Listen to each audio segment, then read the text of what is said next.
नमस्कार विद्यार्थी मित्रांनो, इयत्ता 10वी मेकॅनिकल टेक्नॉलॉजी या विभागातील विषय अभियांत्रिकी चित्रकला आणि त्यामधील तिसरा घटक छेद देखावे आपण पाहणार आहोत. या छेद देखाव्यातील पहिला भाग या व्हिडिओमध्ये आपण पाहणार आहोत. यापूर्वी आपण लंबजन्य प्रक्षेप देखावे काढलेले आहेत. या पद्धतीमध्ये म्हणजे लंबजन्य प्रक्षेप पद्धतीत आपण वस्तूच्या प्रत्येक बाजूकडे पाहून देखावा तयार करतो. म्हणजे या बाजूकडे पाहून असेल किंवा या बाजूकडे पाहून असेल किंवा या बाजूकडे पाहून असेल. या पद्धतीचा उद्देश असा आहे की वस्तूच्या आकाराची आंतरबाह्य संपूर्ण माहिती करून घेणे. परंतु या पद्धतीमध्ये प्रत्येक देखाव्यात प्रत्यक्ष दिसणारा भाग व अप्रत्यक्ष म्हणजेच न दिसणारा भाग असे दोन भाग असतात. आणि त्यातील न दिसणारा भाग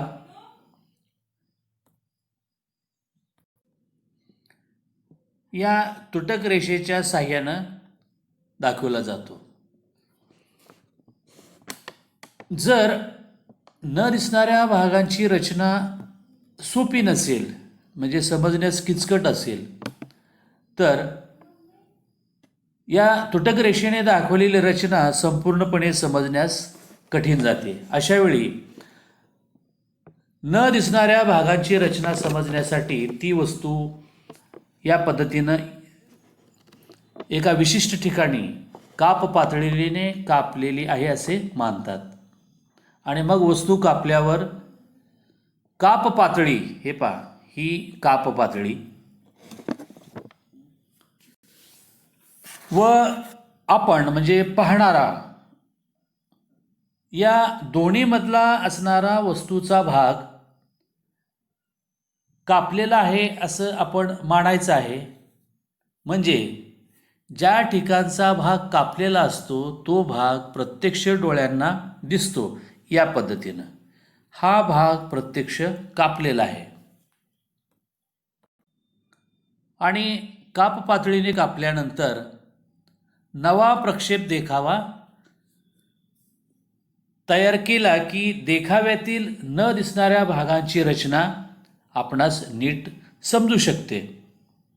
या नव्या कापलेल्या ठिकाणच्या प्रक्षेप देखाव्यास छेद देखावा म्हणतात. या ठिकाणी जो भाग काप पातळीने कापलेला आहे तो भाग आपण एका विशिष्ट रेषांच्या साहाय्याने इथं दाखवलेला आहे आणि म्हणून या देखाव्याला म्हणायचं छेद देखावा. आता आपण यानंतर काप पातळी दर्शक रेषा म्हणजे वस्तू कोणत्या ठिकाणी कापायची ती दाखवणारी रेषा. हे पहा, ही काप पातळी दर्शक रेषा आहे. रेषा बारीक असते आणि या रेषेचे शेवटचे हे दोन तुकडे म्हणजे हा एक भाग आणि हा एक भाग इतर रेषेपेक्षा ठळक केलेला असतो. आणि तिची दोन्ही टोकं जाड असून टोकाला बाण या पद्धतीने बाणाने दाखवलेली असतात. आणि ही दोन्ही टोकं कॅपिटल अक्षरांना म्हणजे ए किंवा CP असं असेल किंवा PP असंही असू शकतं. आणि त्या काप पातळीचा मार्ग दाखवण्यासाठी आपल्याला या रेषेचा उपयोग करतात. या रेषेमध्ये एक हे पहा, हा मोठा डॅश आहे आणि हे दोन लहान डॅश आहेत.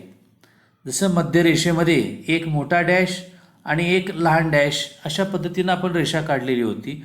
परंतु त्याच्यामध्ये थोडासा बदल करून काप पातळी दर्शक रेषा तयार केली.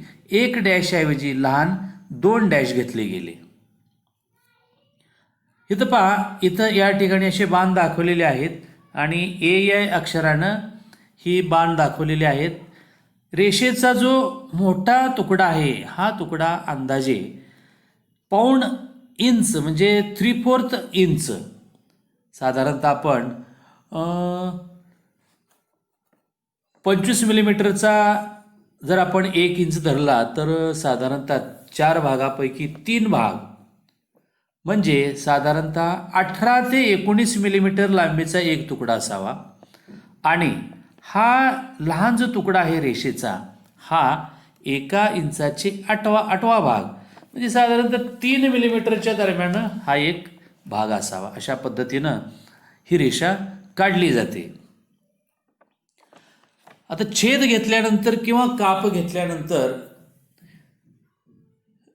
आपल्या सोयीप्रमाणे वस्तूचा जो अंतर्भाग आहे तो आपल्याला स्पष्ट समजण्यासाठी निरनिराळ्या प्रकारे काप घ्यावे लागतात. ते म्हणजे फुल section, half section, offset section, revolved section, removed section आणि लोकल किंवा पार्शल सेक्शन असे 6 प्रकारे काप घेतले जातात. ते आपण पाहूया. प्रथम पाहूया पूर्ण काप म्हणजेच फुल सेक्शन. ज्यावेळेस काप पातळी वस्तूच्या मध्यातून जाऊन ही पहा ही अखंड एक वस्तू आहे आणि बरोबर मध्यातून ही काप पातळी गेल्यामुळं वस्तूचे 2 भाग झालेले आहेत आणि अशा वेळेस या कापाला काय म्हणायचं? पूर्ण काप. त्यानंतर हे पहा पूर्ण कापाचंच हे दुसरं उदाहरण आहे. वस्तू कापल्यानंतर हे पहा ही अर्धा भाग आहे आणि वस्तू ज्या ज्या ठिकाणी कापली आहे ती या पांढऱ्या रंगाच्या साह्यानं दाखवलेली आहे. त्यामध्ये हे जे बाणानं ही जी आतली गोलाकार कडा दाखवलेली आहे ही आपल्याला न दिसणारी कडा आहे आणि या देखाव्यामध्ये इथं आपल्याला हे पहा इथं दाखवलेली आहे कडा. कारण छेद देखावा जर काढला नसता तर ही रेषा तुटक रेषाच्या साह्यानं दाखवावं लागलं असतं आणि थोडासा गोंधळ होतो मग वस्तूचा नेमका आतील अंतर्भाग कसा आहे. म्हणून इथं पूर्ण काप घेतल्यामुळं वस्तूचा खरा आकार आपल्याला अंतर्भागातला हा समजला गेला. त्यानंतर अर्धकाप.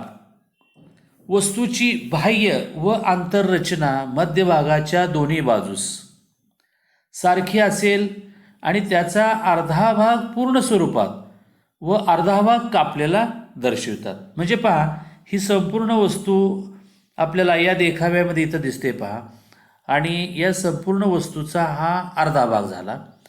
या अर्ध्या भागाचा अर्धा भाग हे पहा एवढाच भाग हा पूर्ण स्वरूपात आणि अर्धा भाग कापलेला दर्शवतात.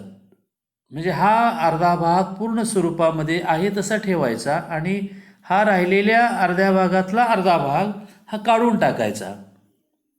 तेव्हा या कापास अर्धकाप असे म्हणतात. इथं आपल्याला दाखवलेलं आहे बा ही एक काप पातळी आहे आणि ही एक काप पातळी आहे. म्हणजे अर्धकाप घेताना 2 काप पातळ्या एकमेकांना काटकोनात इथं असतात. पहा ही एक काप पातळी आणि इथं एक काप पातळी आहे. म्हणजे ही काप पातळी जी दाखवलेली आहे ती म्हणजे या पद्धतीनं ही काप पातळी आणि ही दुसरी काप पातळी या ठिकाणी आहे आणि आपण या ठिकाणी उभा आहोत आणि बाणाच्या दिशेनं पाहत आहोत. त्यामुळं हा जो भाग आहे एवढा हा आपल्याला कापल्यासारखा दिसेल.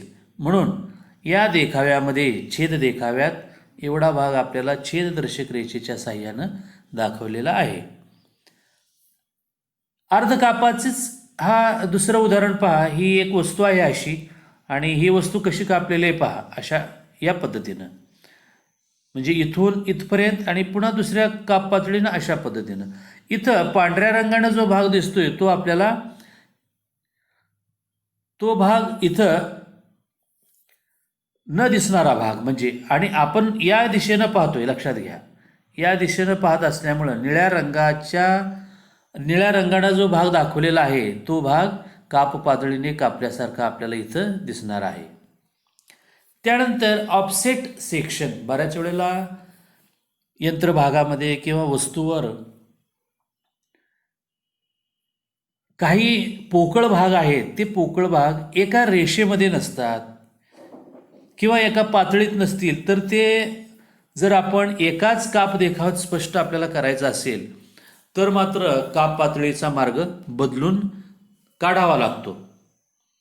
अशा वेळेस पहा, आता ही काप पातळी या पद्धतीनं या वस्तूला कापते, म्हणजे एका रेषेत कापत नाही. समजा ही काप पातळी एकाच रेषेनं अशा पद्धतीनं जर कापली असती तर इथं ही गोलाकार छिद्र आहेत हे आपल्याला समजण्यास अवघड झालं असतं. म्हणून ही काप पातळी या पद्धतीनं अशी तिन्ही वर्तुळं येतील अशा पद्धतीनं कापलेली आहे. म्हणून इथं त्याचा छेददर्शक देखावा अशा पद्धतीनं आलेला आहे. दुसरी एक वस्तू आपण ऑफसेट सेक्शनची पाहूया. पहा, हा एक गोलाकार भाग आहे, इथं एक गोलाकार भाग आणि इथं गोलाकार भाग. जर आपण काप पातळी अशा पद्धतीनं जर घेतली असती तर या भागाचं ज्ञान आपल्याला सविस्तर किंवा नीटसं झालं नसतं. म्हणून ही काप पातळी या मार्गानं अशा पद्धतीनं दाखवलेली आहे. आणि मग या छेद देखाव्याला किंवा छेदाला काय म्हणायचं? Offset section. त्यानंतर रिव्हॉल्व्ड सेक्शन. या आकृतीत दाखवल्याप्रमाणे या यंत्रभागाचा जो ही आर्म आहे याला आपण आर्म म्हणूया. स्पष्ट करायचं असेल तर कोणत्याही पद्धतीनं स्पष्ट करता येत नाही. आणि यासाठी कारण हा भाग इथं वेगळा आहे आणि इकडं हा भाग लहान होत गेलेला आहे, इकडं भाग गोलाकार झालेला आहे. आणि यामुळं या आर्मचा जो आस असेल, हा आस, या आसाला ही काप पातळी काटकोनात छेदत आहे असं दर्शविता येतं. आणि त्यामुळं छेदल्यानंतर म्हणजे ही काप पातळी छेदल्यानंतर त्या ठिकाणचा या वस्तूचा भाग कसा असेल ते या पद्धतीने इथं दाखवावं लागतं. मग अशा छेदास रिव्हॉल्व्ड सेक्शन असे म्हणतात. आपण दुसरं एक उदाहरण पाहूया. ही जी वस्तू आहे या वस्तूचा हा एवढाच भाग वेगळ्या आकाराचा आणि इथून इकडं हा भाग वेगळ्या आकाराचा आहे. म्हणून हा भाग कसा असेल हे इथंच आकृतीमध्येच दाखवलेला भाग आहे. इथं आहे हा षटकोनी आणि इथं गोलाकृती आहे. त्याच्याच या वेगळ्या पद्धतीने इथं देखाव्यामध्ये दाखवलेला आहे. पहा, म्हणजे इथून इथपर्यंत हा वस्तूचा भाग गोलाकार आहे असं निश्चित होतं आणि इथं हा भाग षटकोनी आहे असं निश्चित होतं. आणि या ज्या रेषा आहेत या छेददर्शक रेषा आहेत. त्यानंतर रिमूव्ड सेक्शन. यापूर्वी जो आपण रिव्हॉल्व्ड सेक्शन पाहिला त्याच्या आकृतीमध्येच आपण तो छेद देखावा दाखवलेला होता. परंतु प्रत्येक आकृतीमध्ये हे जर शक्य होत नसेल तर अशा वेळेस रिमूव्ड सेक्शन वापरावा लागतो. आणि हा रिमूव्ड सेक्शन म्हणजे पहा, इथे एक वस्तूचा देखावा दाखवलेला आहे आणि इथे एक काप पातळी दाखवलेली आहे, ही एक काप पातळी दाखवलेली आहे. आणि या ठिकाणी या वस्तूचा छेद देखावा दाखवायचा असेल तर थोडंसं कठीण आहे, दोन्ही ठिकाणी कठीण आहे. म्हणून या ठिकाणी घेतलेल्या छेदाचा आकार या पद्धतीनं दाखवलेला आहे आणि या ठिकाणी घेतलेल्या छेदाचा आकार या पद्धतीनं इथं दाखवलेला आहे. त्याच पद्धतीने हे दुसरं एक उदाहरण शेजारी दिलेलं आहे. पहा, हा एक देखावा आहे वस्तूचा, इथं काप पातळी आहे, पण या देखाव्यावरून स्पष्ट होत नाही की याचा नेमका आकार कसा असेल. आणि म्हणून याचा आकार स्पष्ट होण्यासाठी याचा हा छेद घेऊन इथं हा छेद देखावा दाखवलेला आहे. आणि या वस्तूच्या देखाव्यापासून बाजूला छेद देखावा दाखवल्यामुळं याला म्हणायचं रिमूव्ड सेक्शन. हे पहा, एक हुक आहे आणि या हुकाचा इथला आकार वेगळा आहे, इथला आकार वेगळा असणार आहे, इथलाही आकार वेगळा असणार आहे. आणि हे दाखवण्यासाठी तिथं आपल्याला शक्य नाही, म्हणजे या ठिकाणी इथं हे शक्य नाही म्हणून बाजूला हा देखावे दाखवलेले आहेत. आणि म्हणून या देखाव्याला काय म्हणायचं? Removed section. पुढचा सेक्शन आहे लोकल किंवा पार्शल. म्हणजे वस्तूचा काही भागच फक्त दाखवलेला असतो. कारण आंतररचना जर स्पष्ट करायची असेल आपल्याला या वस्तूची तर संपूर्ण वस्तूचा देखावा काढण्याची आवश्यकता नसते. तेवढ्याच भागापुरता मर्यादित काप देखावा काढला जातो. अशा देखाव्यास लोकल किंवा पार्शल सेक्शन असे म्हणतात. आणि इथं या देखाव्यामध्ये पहा, या ठिकाणी इथं आपल्याला पार्शल सेक्शन दाखवलेलं आहे. त्याचप्रमाणे इथं एक दुसरी वस्तू दाखवलेली आहे आणि या ठिकाणच्या भागाचाच फक्त काप घेतल्यामुळं इथं या छेददर्शक रेषांच्या साह्यानं तो पार्शल सेक्शन दाखवलेला आहे. आता काप घेतल्यानंतर ह्या ज्या सेक्शन रेषा आहेत त्या सर्वसाधारण बारीक असतात आणि ही जी आकृती आहे या आकृतीच्या या बाह्य रेषांना म्हणजे या रेषांना 45 अंशाचा कोन करून काढतात आणि या सर्व रेषा एकमेकांना समांतर असतात. पहा, इथं 45 अंशाच्या या कोणामध्ये या छेददर्शक रेषा, त्यालाच काप रेषा किंवा हॅचिंग लाईन्स, सेक्शन लाईन्स असं म्हणतात. आणि या सेक्शन लाईन्स या पृष्ठभागाच्या आकाराच्या प्रमाणात असतात आणि आकृतीचा भाग गृहीत धरून, म्हणजे इथं पहा, इथं गोलाकार आहे किंवा इथं आयताकृती जरी असला तरी आयत हा ठराविक अंशामध्ये कललेला आहे. हे लंबगोलाकृती आहे. मग अशा वेळेस प्रत्येक ठिकाणी 45 अंशातच रेषा काढतात असं नाही, तर काही ठिकाणी 30 अंशात काढतात, 60 अंशात काढतात, उभ्या काढतात या पद्धतीनं किंवा आडव्याही काढतात. अशा पद्धतीनं आपण छेद देखाव्यांचा अभ्यास केलेला आहे. धन्यवाद.